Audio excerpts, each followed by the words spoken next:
Welcome to UK Pulse, the show that tells you what the BBC, Sky, and the rest of the establishment don't want you to hear.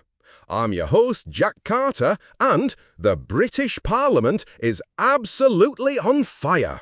Grab a brew and let's get into it. Right now, as we speak, MPs are debating and voting on a motion to refer Prime Minister Keir Starmer to the Privileges Committee, the exact same powerful watchdog that took down Boris Johnson over Partygate. The charge? Misleading the House of Commons over the shocking, bungled appointment of Peter Mandelson as our ambassador to Washington.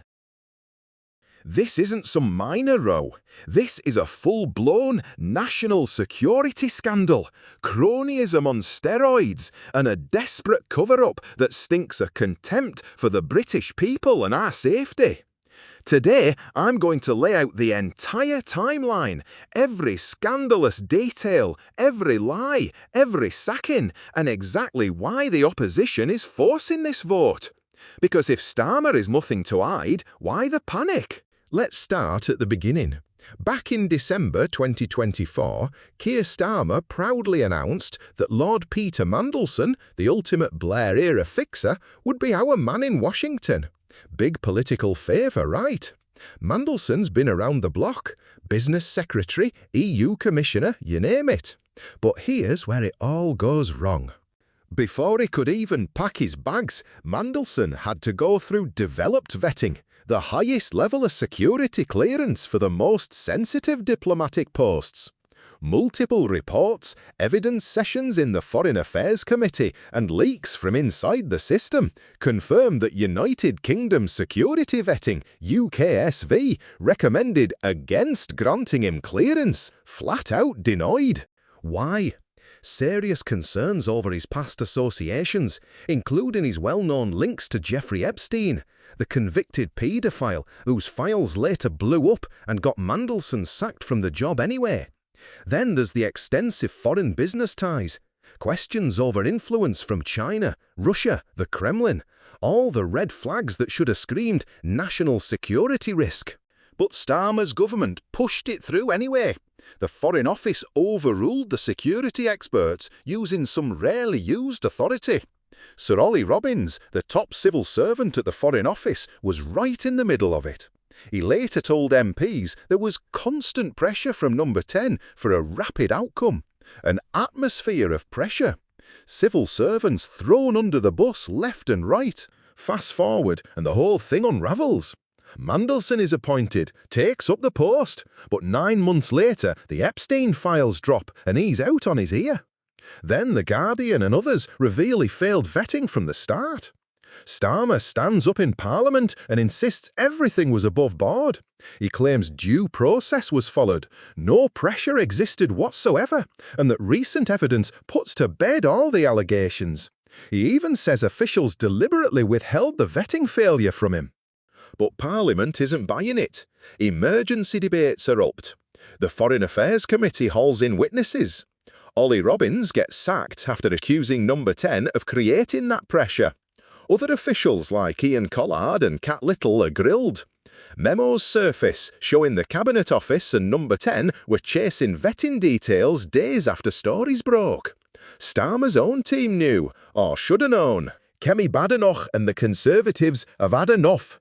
They table a motion to refer Starmer to the Privileges Committee to investigate whether he misled the House. The Speaker gives it top priority. Labour are whipping their MPs to vote it down, calling it a political stunt. But if the PM has nothing to hide, why block an inquiry? This is the same Starmer who lectured everyone about standards and integrity when he was in opposition. Now the boot's on the other foot, and suddenly it's all a conspiracy. And let's not forget the wider picture. This appointment wasn't just dodgy on vetting, it was a massive political gamble with Britain's most important diplomatic relationship, especially with Trump back in the White House. Our ambassador represents us on the world stage.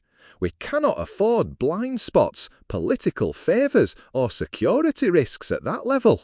This scandal has exposed deep rot. cronyism at the highest level, contempt for proper process, and a Prime Minister who seems more interested in protecting his mates than protecting Britain. Starmer has admitted he made the wrong judgment in appointing Mandelson, but only after he got caught. He's furious at officials for not telling him, yet the pressure claims keep coming. Every patriotic Brit is asking the same question. Is this government putting their old Blairite network before Britain's safety? How many more scandals like this are hiding in Whitehall? The Mandelson affair isn't isolated. It's the symptom of a Labour government that's lost its way on standards, security, and straight talking. Whatever happens in today's vote, one thing is crystal clear. This has blown wide open and the public deserves the full truth. The Privileges Committee could drag Starmer back in, demand evidence and recommend sanctions. Heads could roll. This could be the beginning of the end for his leadership. Smash that like button if you think Starmer should face the full inquiry and be held to the same standards he demanded of others. Comment below, should he resign? Do you trust this government with national security? Subscribe and hit the bell so you never miss the pulse of the UK. This is UK Pulse. Real news, real Britain, no spin. I'm Jack Carter. Thanks for watching. Stay informed, and I'll see you in the next one.